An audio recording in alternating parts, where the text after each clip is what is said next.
Here's my take. Visiting India this week, I was struck by how different the mood was there compared to much of the world. While people in the United States and Europe are worried about inflation and a possible recession, Indians are excited about the future. India is now the most populous country on the planet and is projected to be its fastest growing large economy as well, at 5.9% this year. Prime Minister Narendra Modi said recently, India's time has arrived. My worry is that I've seen this movie before. I remember going to the World Economic Forum in Davos in 2006 and being bombarded with billboards plastered all over the small Swiss town saying, "Incredible India," proclaiming it to be the world's fastest growing free market democracy. In fact, those years, India was growing even faster than now, at more than 9%. The Indian Trade Minister confidently predicted to me that the Indian economy would soon overtake China's. It didn't quite work out that way. After a few years, growth petered out, economic reform stalled, and many foreign businesses that had entered the country with great enthusiasm were disappointed. Some left altogether. As for beating China, despite its slowdown, the Chinese economy today is about 5 times the size of the Indian economy. And yet I came away from the trip bullish about India. While the enthusiasm in the mid-2000s did not fully translate, the country did continue to make progress. It has been the second fastest growing large economy after China for 20 years. But in recent years, it has been able to accelerate growth because of a series of revolutions. The first was the Aadhaar revolution, giving every Indian a unique 12-digit ID that is verified by fingerprints or an iris scan.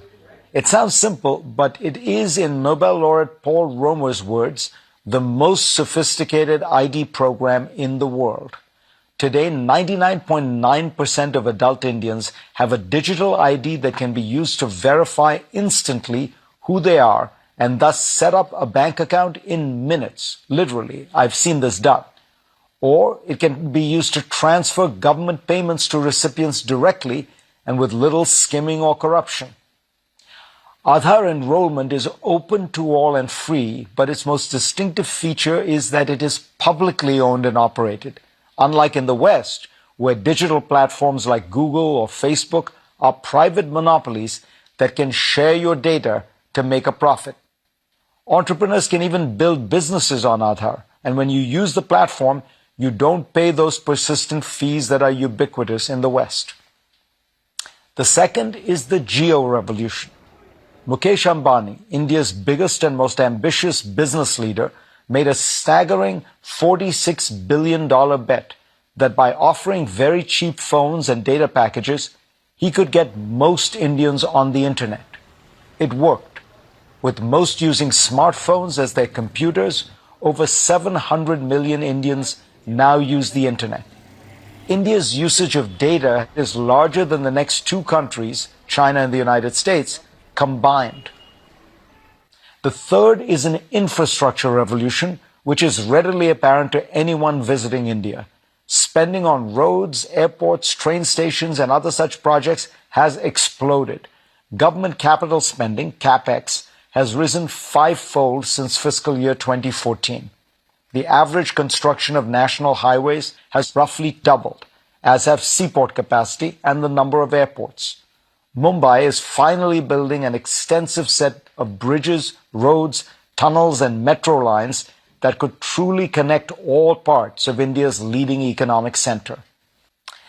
These 3 revolutions could this time truly transform India, but they can do so best by helping in the country's greatest challenge, bringing in hundreds of millions of Indians who are still on the margins economically, socially, and politically.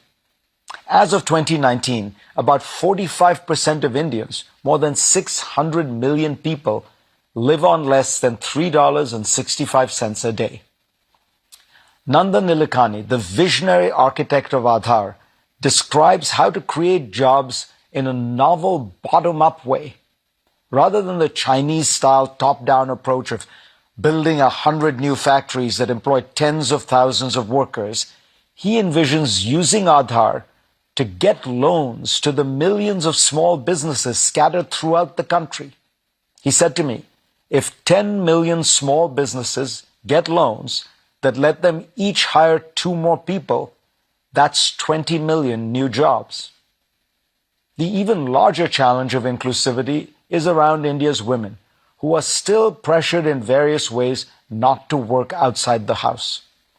Female labor force participation in India is low and stunningly has been falling over the last 2 decades, from around 30% to 23%.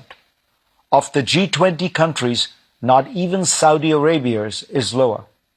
Bloomberg Economics estimates that closing the gap between women's and men's participation would increase India's GDP more than 30% over the next 3 decades. A focus on inclusivity would also transform India's religious tensions, bringing into the fold India's Muslims, roughly 200 million people, a seventh of the country, who face persistent persecution. It would also be in character for a country that is open, pluralistic, and a democracy, where the majority of the population are Hindus, a religion almost defined by its pluralism and tolerance. India has the potential to be admired not just for the quantity of its growth, but also the quality of its values. And that would truly be an incredible India.